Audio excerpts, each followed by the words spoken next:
Okay, Doctor Who: Joy to the World. I haven't technically just finished watching this because Wallace and Gromit: Vengeance Most Foul was on straight after, so I'm recording this straight after that. So yeah, and I will say out of the two, like Wallace and Gromit: Vengeance Most Foul was the thing I was most looking forward to on Christmas Day to watch. Doctor Who was just kind of like more the obligatory thing to watch.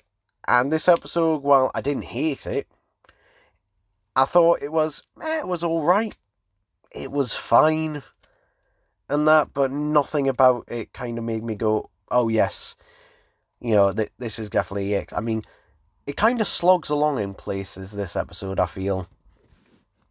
I will say, you know, spoilers ahead a little bit. Coming have to talk about, but if you haven't seen the episode, that's just your warning.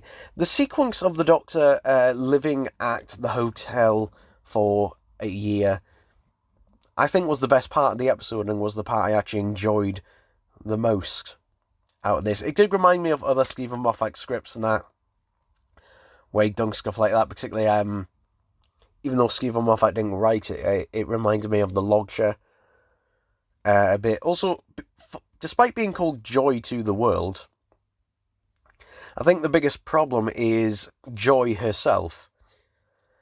Because, she kind of gets forgotten about for like half the episode.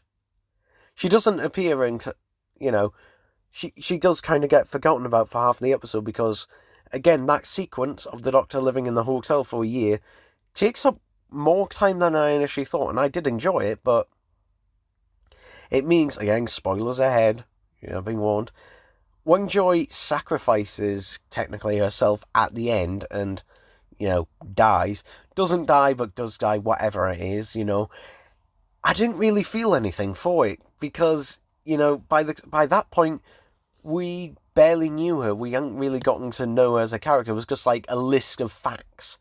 Oh, my mother died on Christmas Day. I am lonely. Like, that is basically just a load of facts that is just listed off about her. I mean, honestly, a good deal of her actual screen time, like she gets before this, is she's taken over. She's not herself. So again, it's just like, why? Meh. I don't know. It just kind of doesn't make me feel particularly anything, and that towards it. So yeah, it's a shame with that regards. Because to be honest, I think I cared more about the hotel staff worker that the Doctor was with, and that, again, forgotten her name, but that scene was there. I felt there was more of a connection between the two as well. Obviously, it's done over a montage, but I feel the two of them had a much stronger connection and stronger bond. And to be honest, I think she should have been the one who, was like the temporary companion and that for this episode, rather than, Joy, or at least, it seems like we through all the advertisements. Yeah. It's also just kind of one of those things that are just like, oh, the problem is now over. Just like, we felt like we got to an hour in and then that's it. It kind of felt like there was no particular plan with this one. It just kind of like Joy, for some reason, and that decides to, absorb it, and then that's over. And how the hell did she do this? Don't know. Just happened. Yeah, it's just bloody odd. I really I don't understand. But it's just bloody weird. Also, her mother being alone in 2020, dying on Christmas Eve. Pretty sure you were actually. I know it depended on also the hospital and that, but I'm pretty sure depending on it, you were able to visit your family in that and hospital by that point. I'm pretty sure you were, and that.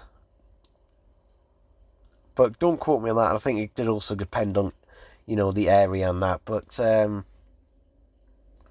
Yeah, because I know my granny, who wasn't in hospital at that time, but she had been, she was recovering.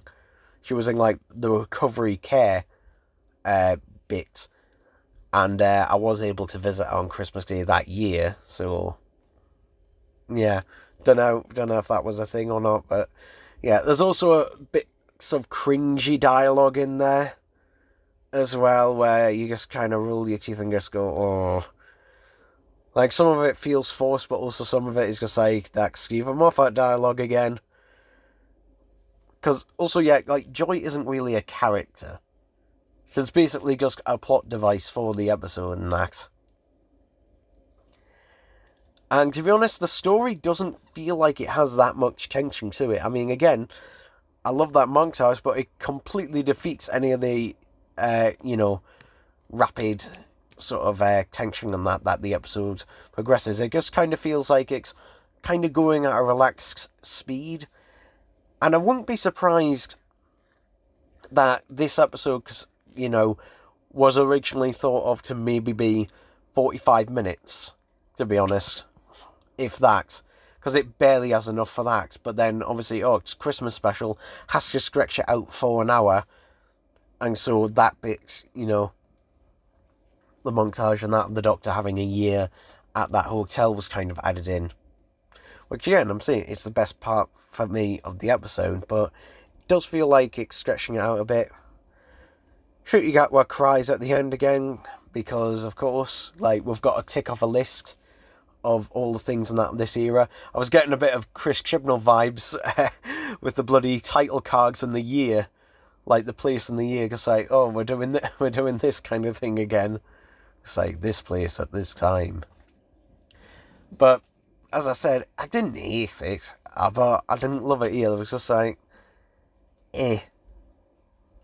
Like, to be honest, it just kind of felt like the plot was meandering in that for a bit, and it didn't feel like there was a real rush or panic, even though there really should have been. It was just like,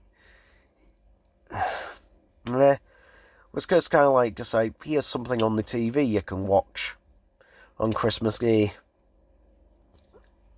And there you go, that's it. So, yeah. It's another just like mediocre episode of Doctor Who, which I'm probably going to forget about. I mean, I already am. And I watched it, just over an hour and a half ago. So, yeah, it's probably something I'm probably also never going to go back to as well. I won't, if I had to watch it again, I wouldn't, think, oh, I'm going to watch this again. But at the same time, I'd never be pining for it again. Which I think, to be honest, it's kind of worse. To be honest, because at least, if something is dramatically bad, I've got more to talk about, whereas something is just like meanderingly bland as this is, it's just kind of like, eh. But there we go, people, and Merry Christmas and a Happy New Year.